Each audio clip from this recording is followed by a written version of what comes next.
One of the aims of the James Webb Space Telescope is a profound one, to search for habitable exoplanets, where one day we could look for evidence of life beyond our own planet. But habitability is no simple matter, and finding another Earth-like planet might be more complicated than you could imagine. Hello everyone, and welcome to another video. Today, we'll be looking at how the James Webb Space Telescope finally detected something terrifying on Proxima b.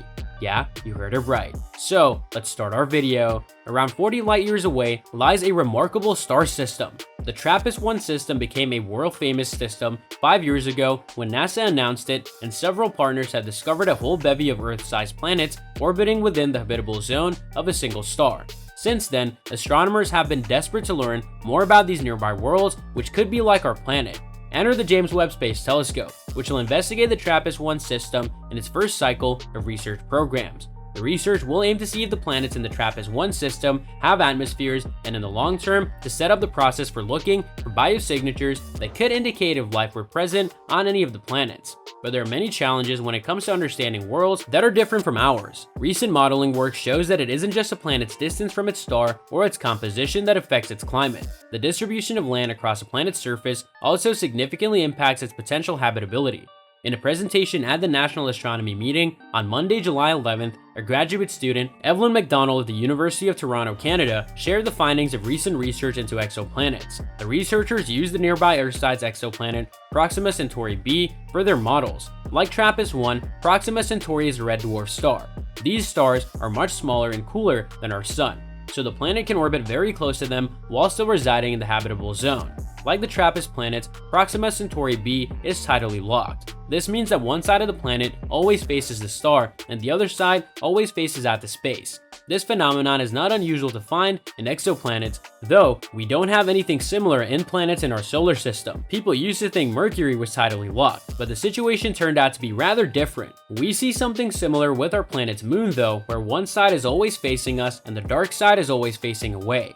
Tidal locking of exoplanets can have implications for habitability because astronomers expect one side of the planet to be much hotter than the other. However, this could be mitigated by an atmosphere with winds that spread heat around the planet and make it more hospitable to life. The side of the planet facing the star is called the day side because it's in perpetual daylight, and the other side is called night side. McDonald's group looked at how the amount of land on a planet's day side affects its climate. They compared the situation where land was in a circular continent in the middle of a liquid ocean to one with a circle of land with ice in the middle. We varied the amount of land on the planet, keeping it in these configurations, making the circle of land larger or smaller. To understand the climate effects of this, McDonald explained in her presentation, when there was more land on a planet, the model showed that there was less rain, higher temperatures, and more of a difference in temperature between the day and night sides. When a planet had more ocean, there was more rain and clouds. Sometimes ocean water might be frozen into ice, so the amount of liquid ocean affected the amount of water in the climate and the planet's temperature.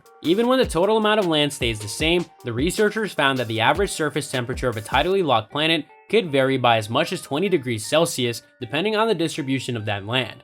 This is a pretty substantial climate difference just caused by changing how much land there is and where it's located, McDonald said.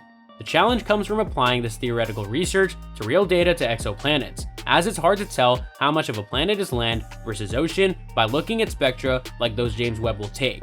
Land diversity has a large effect on climates of tidally locked planets. This effect is very difficult to detect on real planets and depends on several factors, McDonald said. To truly understand the habitability of such a planet, we'll need to know factors like its surface pressure, its clouds, and the amount of radiation it receives from its star, as well as the amount of distribution of land.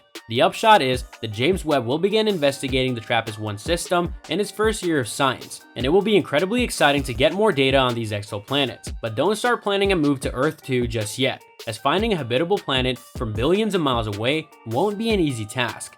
And that's all for today's video. What are your thoughts on this? Let me know in the comments section down below. I hope that you found this video interesting, and if you want to see more videos like this, please consider subscribing to my channel. See you in the following video with some more of the latest updates, and until then, stay tuned.